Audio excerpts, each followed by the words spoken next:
নমস্কার, কেমন আছো তোমরা সবাই? আশা করি ভালোই আছো। আমার নতুন আরেকটি ভিডিওতে তোমাদের সব্বাইকে স্বাগত জানাই। আর আজকের ভিডিওটা যারা দেখা শুরু করেছে এখন থেকে, প্লিজ তারা একটা লাইক করে ভিডিওটা কন্টিনিউ করো। আর স্কিপ না করে পুরো ভিডিওটা না দেখার অনুরোধ রইলো। আশা করি তোমাদের একটু হলেও ভালো লাগবে। আর আজকে 1 জানুয়ারি। 1 জানুয়ারিতে দেখবে সবাই কিন্তু আমরা চাই যে ১ম দিনটা আমরা একটু ভালোভাবে কাটাবো। কেননা আমরা সবাই জানি যে ১ম দিনটা আমরা যেভাবে কাটাই আমাদের সারা বছর কিন্তু সেভাবেই কাটে, তাই না? যখন আমরা ছোট ছিলাম তখনও কিন্তু আমরা এগুলোই ভাবতাম। আর আমরা যখন স্কুলে মানে ছোট ছিলাম তখন কিন্তু আমরা সব বন্ধু-বান্ধবীকে ওই গ্রিটিংস কার্ড আছে না সেগুলো কিন্তু দিতাম। আর এখন বড় হয়ে গেছি যখন 1 জানুয়ারি আসে, ছোটবেলার সেই কথাগুলো কিন্তু মনে পড়ে, তাই না? তোমরা কে কেমন ছোটবেলায় করেছো সবাই তো সেটা জানো, তাই না? আর আমি যা করেছি তাই তোমাদেরকে বলছি। আমরা ছোট ছিলাম তখন বান্ধবীদেরকে না গ্রিটিংস কার্ড দিতাম। আর আজকে সকালে না আমরা ভাত খেয়েছিলাম। যার জন্যে দুপুরে না অতটা খিদে নেই। সেই জন্যে দুপুরের একটু ভাত মানে সকালের একটু ভাত রয়েছে। আর তরকারি না কিছুই নেই। তা ভাবছি একটু ফ্রায়েড রাইস করি। তাহলে আমার ছেলেও খেয়ে নেবে। আর আমার ছেলে না ফ্রায়েড রাইসটা একটু ভালো খায়। তা বাড়িতে যেটুকু সবজি ছিল সেটুকু দিয়ে দিচ্ছি। একটু ক্যাপসিকাম আর একটু বিনস, একটু মটর, একটু গাজর। আর এগুলো দিয়ে ফ্রায়েড রাইস বানালে কিন্তু খুবই ভালো লাগে। আর আমার ছেলে কিন্তু খুব ভালো খায়। যার জন্য একটু ফ্রায়েড রাইস করব। আমাদের দুজনেরও হালকা, হালকা খিদে আছে। মানে অতটা খিদে নেই।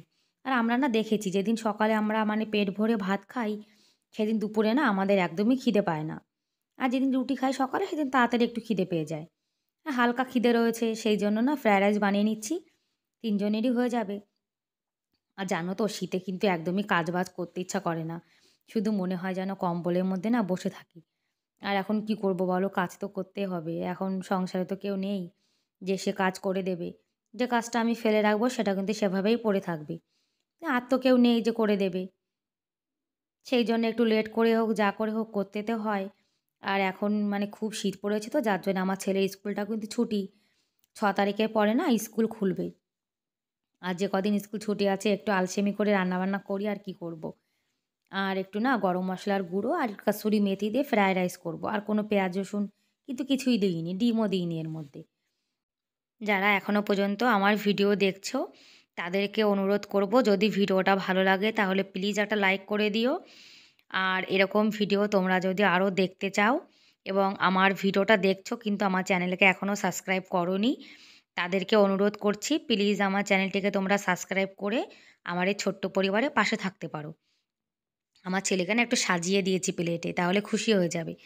আর বছরের ১ম দিন দেখো আমরা একসঙ্গে খাচ্ছি। ওই কথায় আছে না একসঙ্গে খেলে ভালোবাসা বাড়ে। যার জন্যে আমরা একটু একসঙ্গে খাচ্ছি যাতে ভালোবাসা আমাদের আরেকটু বাড়ে।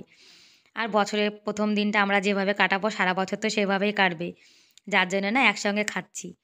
আর এখন সন্ধ্যা হয়ে গেছে আমার ছেলে সন্ধ্যা দিতে চলে এসছে। আর আমার সোনাকে বলেছি, "সোনা আজকের দিন তুমি যেভাবে কাটাবে তোমার সারা বছর সেভাবে যাবে।" যার জন্য ও সন্ধ্যা দিচ্ছে আজকে। ওকে সন্ধ্যা দিতে বললে না ও কখনো না করে না, সন্ধ্যা দিয়ে দেয়। আর আমার সোনা কিন্তু খুব ভালো, মাঝে, মাঝেই সন্ধ্যা দেয়। আর এখন না আমরা ৩ জন একটু মানে কীর্তন করব। আর কীর্তন করা হয়ে গেছে। এখন যে জামাকাপড়গুলো ধুয়েছিলাম, সেইগুলো না এখন ভাঁজ করে রেখে দেবো। মানে এখানে শুধু তোয়ালিগুলো নিয়ে এসেছি। আর যে জামাকাপড়গুলো ধুয়ে দিয়েছিলাম না, সেগুলো কিন্তু শুকায়নি জানো না। যার জন্যে যে রুমটাতে আমরা ঘুমাই না, সেই রুমটাতে দড়িতে না শুকাতে দিয়ে দিয়েছি। আর শীতকালে জামাকাপড় যেগুলো একদম না ধুলে হয় না, সেগুলোই না ধুয়ে দিয়েছিলাম। কিন্তু সেগুলো না একদমই শুকায়নি। যার জন্যে শুকাতে দিয়েছি পাশের রুমটাতে। আর শীতকালে দেখবে জামাকাপড় না শুকালে না, জামাকাপড় দিয়ে কেমন একটা গন্ধ বেরায়। যার জন্য না ভালো লাগে না। এইজন্য যেগুলো না ধুলে একদমই হয় না, সেগুলো ধুয়ে দিয়েছি। আরগুলো না রেখে দিয়েছি। সেগুলো যখন রোদ্দুর উঠবে, তখন ধুয়ে দেবো। আর দেখো আমাদের গোপাল কম্বলের মধ্যে বসে রয়েছে। শীত পড়েছে তো। আর এই যে গোপালের দাদা খেলা করছে। আরেকজন দেখো এখন ঠান্ডা লেগেছে হাত সেঁকছে। হাত সেঁকা হয়ে গেছে। এখন চলে এসছে গোপালের জন্যে পায়েস রান্না করবে। আগের দিন তো মহিষের দুধ দিয়ে পায়েস রান্না হয়েছিল, যার জন্য গোপালকে দেওয়া হয়নি। তাই আজকে গরুর দুধ এনেছে। আর আমি একটু চা বানাচ্ছি। সন্ধ্যাবেলায় না চা না খেলে কিন্তু আমার একদমই ভালো লাগে না। সেই জন্যে পায়েসটা সাইডে রেখে দিয়েছি আর চাটা বানিয়ে নিলাম। আর চাটা জানো তো ১ কাপের থেকে না একটু বেশি হয়ে গেছে। তা ভাবছি আবার ফেলে দেবো, যার জন্য না এইটুকু আমিই খেয়ে নেব। আমাদের বাড়িতে কিন্তু চা একদমই কেউ খায় না। আমার বরও খায় না, আমার ছেলেও খায় না। আর যেটুকু এক্সট্রা আছে সেটুকু না আমিই খেয়ে নেব। ভাবছি দুধ দিয়ে বানিয়েছি আবার ফেলে দেবো। আর আজকে না খুব টোস্ট খেতে ইচ্ছা করছে। যার জন্য আমার বরকে বলেছিলাম টোস্ট আনতে, নিয়ে এসছে। আর দেখবে শীতকালে কিন্তু একটু খাওয়া মন চায়, তাই না? একটু কি খাবো? আর এদিকে দেখো আবার কিন্তু পায়েসটা বসিয়ে দিয়েছে। আর আমার বর কিন্তু পায়েস রান্না করছে। পায়েসটা কিন্তু খুব টেস্ট হয়েছিল আজকে। আর গোপালের জন্যে যা রান্না করবে সেগুলো তো ভালো হবেই। মানে ভগবানের নামে রান্না করলে দেখবে সেগুলো কিন্তু ভালো হয়। আর আমার বর বলছে, "আমাকে তুমি পায়েস বানানো শিখিয়ে দাও, যখন তুমি থাকবে না তখন আমি রান্না করব।" আমি বলছি, "কেন আমি কি মরে যাব তখন তুমি রান্না করবে?" বলছে, "না, যখন তুমি বাড়িতে যাবে আমি একা থাকবো তখন রান্না করার কথা বলছি।" আর আমি ভেবেছি মনে হয় আমি মরে যাব তাই সে কথা বলছে। আর এদিকে না গোপালের প্লেটে গোপালের পায়েসটা নামিয়ে নিয়েছে। এখন গোপালের সেবা হবে। আর আমাদের গোপাল দেখো সেবা করার আগে কিন্তু একটু জল খায়। আর আমরা এখন গোপালের সেবা দেয়া তোমাদেরকে দেখাচ্ছি। আর যদি ভিডিওটা ভালো লাগে তাহলে প্লিজ একটা কমেন্ট করে আমাকে জানাতে পারো। আমি খুব খুশি হব। আর আমাদের গোপাল এখন খাচ্ছে। ব্যাস এখন তোমাদের থেকে বিদায় নিচ্ছি। ভালো থেকো। দেখা হবে পরের ভিডিওতে। Bye, by.